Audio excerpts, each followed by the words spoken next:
Hi, welcome to Sri Janaki Creations. ఈరోజు నుంచి మన ఛానల్లో టెట్ అండ్ డిఎస్సికి సంబంధించిన వీడియోస్ వస్తూ ఉంటాయి, చూస్తూ ఉండండి. ఈరోజు మనం చెప్పబోయే టాపిక్ వచ్చేసి fourth class Telugu 4th class. ముందుగా మెయిన్ మనకి ఇండెక్స్ అన్నమాట. ఎన్ని లెసన్స్ ఉన్నాయి, అందులో ఇతివృత్తం ఏంటి, ప్రక్రియ ఏంటి ఒకసారి చూసుకోండి. తర్వాత మనం ఇప్పుడు స్టార్ట్ చేసేద్దాం. ఫస్ట్ లెసన్ వచ్చేసి తెలంగాణ వైభవం, ఉద్దేశం. తెలంగాణ రాష్ట్ర ప్రకృతి వనరులు, కవులు, కళాకారులు, త్యాగదనులకు, ఘనచరిత్రకు, చారిత్రక కట్టడాలకు నిలయమని తెలియజెప్పడం ఈ పాఠం యొక్క ఉద్దేశం. ఇవి వచ్చేసి మనకు రివిజన్కి చాలా యూజ్ అవుతున్నాయండి. పరమానందే శిష్యులు ఉద్దేశం కథల ద్వారా హాస్యరహస్యాన్ని పిల్లలకు అందించి ఆనందింపజేయడం. శిష్యుల సంఖ్య వచ్చేసి 12 మంది శిష్యులు ఉంటారండి. నెక్స్ట్ ఇక్కడ శ్రీకృష్ణుడి యొక్క తల్లి పేరు దేవకి, వీరికి 8వ సంతానం. తండ్రి వసుదేవుడు, మేనమామ కంసుడు. వసుదేవుని స్నేహితుడు నందగోపుడు, నందగోపుని భార్య యశోద. వసుదేవుని రెండో భార్య రోహిణి కుమారుడు బలరాముడు, శ్రీకృష్ణుడు కన్నా పెద్దవాడు. కంసుడు తన అల్లుడైన శ్రీకృష్ణుని చంపడానికి అతనిపైకి పంపిన రాక్షసులు. పూతన గోపిక రూపంలో గట్టి దెబ్బతో చంపాడు. కాకసురుడు కాకి రూపంలో దీన్ని తన ఎడమ చేతితో గొంతును గట్టిగా పట్టుకుని గిరాగిరా తిప్పి చంపేశాడు. Third lesson Vinayaka Chavithi. దీని యొక్క ఉద్దేశం ఏంటంటే హిందూ పండుగల ప్రాధాన్యత మరియు సంస్కృతి. వినాయక చవితిని వినాయకుడిని పుట్టినరోజు సందర్భంగా జరుపుకుంటాము. దీన్ని వినాయక చతుర్థి లేదా గణేష్ చతుర్థి అని కూడా అంటారు. వినాయక చవితి భాద్రపద మాసం శుక్లపక్ష చతుర్థి నాడు వస్తుంది. వినాయకుడిని పుట్టుక కథ. దేవతల కోరిక మేరకు గజాసురుడనే రాక్షసుని పరమశివుడు చంపాడు.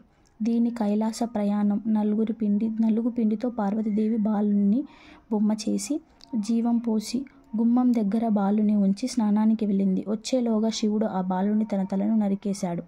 మరలా ప్రమాద గానాలు తెచ్చిన ఏనుగు తలను ఆ మొండానికి అతికించి ప్రాణం పోశాడు. ఇక్కడ గణేశుని వాహనం ఏంటి? అనింద్యుడు ఎలక. శివపార్వతుల కుమారులు ఎవరెవరంటే గణేశుడు, కుమారస్వామి. గణేశుడి యొక్క వాహనం ఎలుక పేరు అనింద్యుడు. కుమారస్వామి వాహనం నెమలి. గణేశుడు నారాయణ జపం చేస్తూ తల్లిదండ్రుల చుట్టూ భక్తితో 3 సార్లు ప్రదక్షిణ చేశాడు. అంతే, ముల్లోకాల్లో ఉన్న 3,50,00,000 నదులు స్నానం చేసిన ఫలితం వచ్చింది. ప్రాచీన గ్రంథం ముద్గల పురాణం ఏం చెప్తుందో చూద్దాం. వినాయకుడిని 32 రూపాల్లో పూజిస్తారు. గణేశుడు కార్యరంభాలకు కూడా అధిపతి. వినాయకుని పూలతో పాటు 21 రకాల ఆకులతో కూడా పూజలు చేస్తారు. వినాయకునికి ఇష్టమైన నైవేద్యం ఏంటంటే ఉండ్రాళ్ళు, లడ్లు, కుడుములు, పండ్లు మొదలైనవి. వినాయకుని నిమజ్జనం చేసే ప్రాంతాలు సముద్రం, నది, చెరువు, బావి మొదలైనవి. వినాయక చవితి ఉత్సవాన్ని బాలగంగాధర్ తిలక్ MH 1893 సంవత్సరంలో సాంఘిక సంబరంగా నిర్వహించారు. ఇప్పుడు మనం 4th లెసన్. ఇవి మనకు రివిజన్కి బాగా యూజ్ అవుతాయని చెప్పేసి నేను వీడియోస్ చేస్తున్నాను. ఉద్దేశం. మనలో దేశభక్తి, జాతీయ సమైక్యత, నైతిక విలువలు మరియు సమాజంలో మనుషులు మెలగాల్సిన విధానం. ఇది ఈ దేశమును ప్రేమించుమన్న 4th లెసన్ ఉద్దేశం ఏంటి అని అంటే ఇప్పుడు నేను చెప్పినాను కదా అది. ఇందులో ఏవేవి ఉంటాయి? మనకు గేయాలు, దేశమును ప్రేమించుమన్నా, మంచి అన్నది పెంచుమన్నా ఈ గేయాలు ఉంటాయి అన్నమాట. అంటే ఇందులో మనకు మెయిన్ పాయింట్స్ ఏం లేవని చెప్పేసి ఇలా ఇచ్చారనమాట. ఈ గేయాన్ని రాసింది గురుజాడ అప్పారావు. మెయిన్ పాయింట్స్ మాత్రమే ఇందులో రివిజన్ కోసం అనేసి ఇందులో ఉన్నాయి.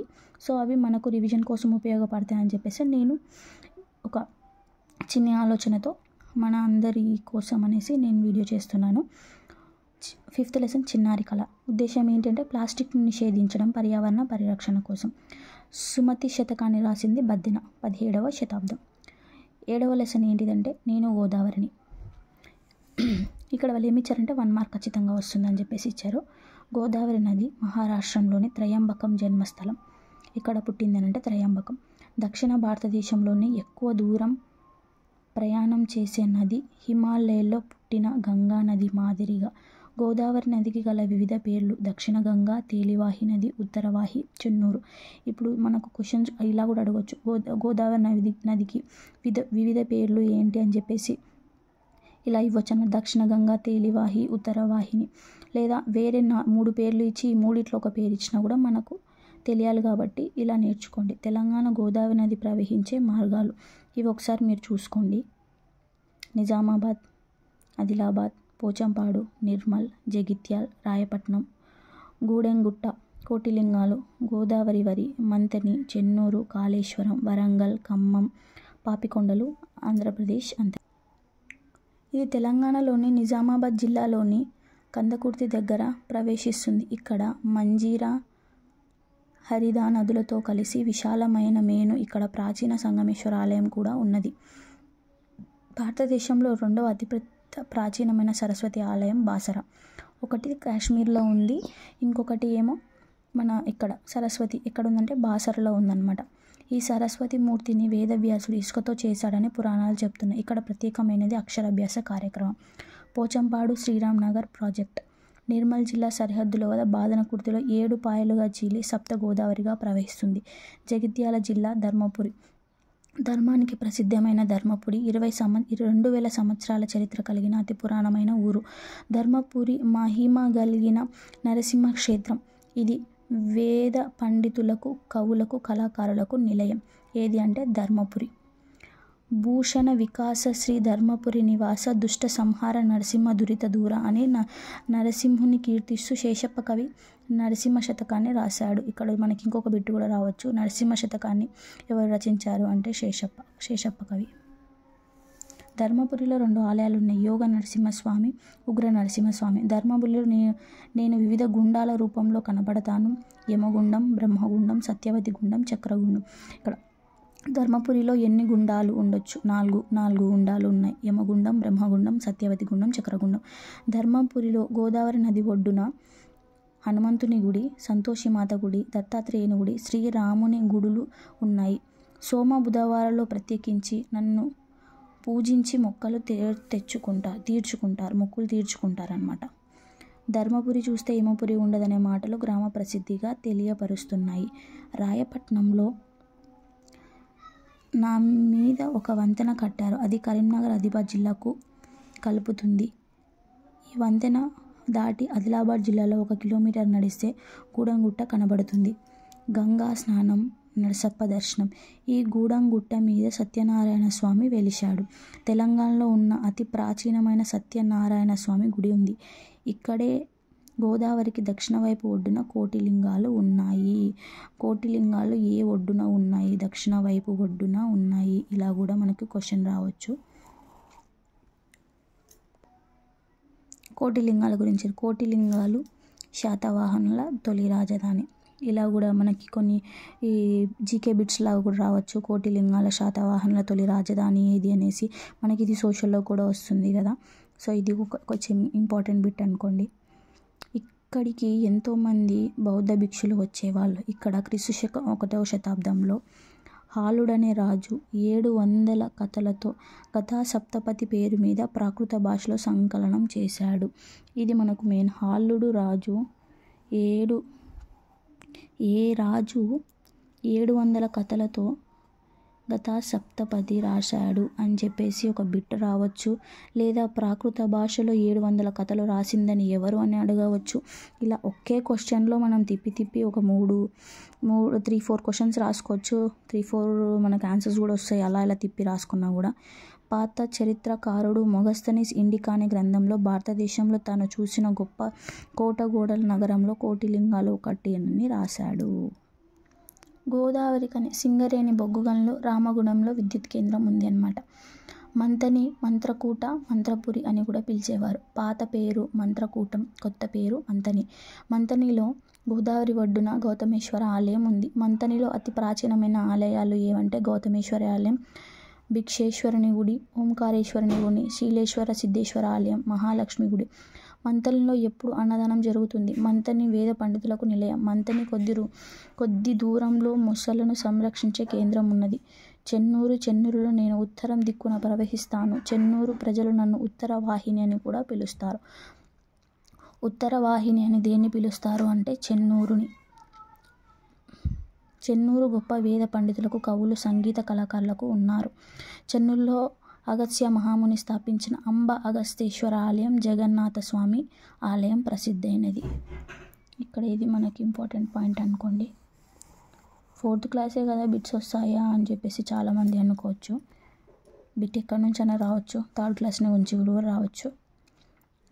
కాళేశ్వరం ఇది త్రివేణి సంగమం, గోదావరి, ప్రాణహిత, సరస్వతి.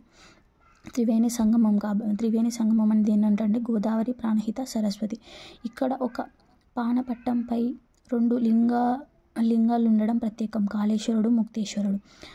వరంగల్ మీదుగా పోతనాను ఇక్కడ సమ్మక్క సారలమ్మ పేరు మీదుగా ఆసియా ఖండంలోనే అతిపెద్ద గిరిజన జాతర జరుగుతుంది.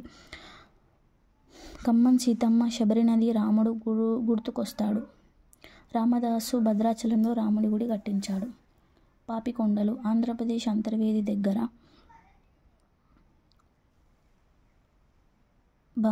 బంగాళాఖాతంలో కలుస్తాయి. గోదావరి నదికి 12 సంవత్సరాలకు ఒకసారి పుష్కరాలు వస్తాయి. మొత్తానికి నేను గోదావరి తెలంగాణలో ఎక్కువ దూరం కిలోమీటర్లు ప్రవహిస్తాను.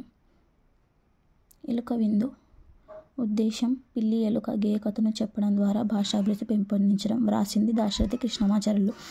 ఎలుక విందు రాసింది. మనకి ఇతివృత్తం ప్రక్రియలు కూడా చాలా ఇంపార్టెంట్.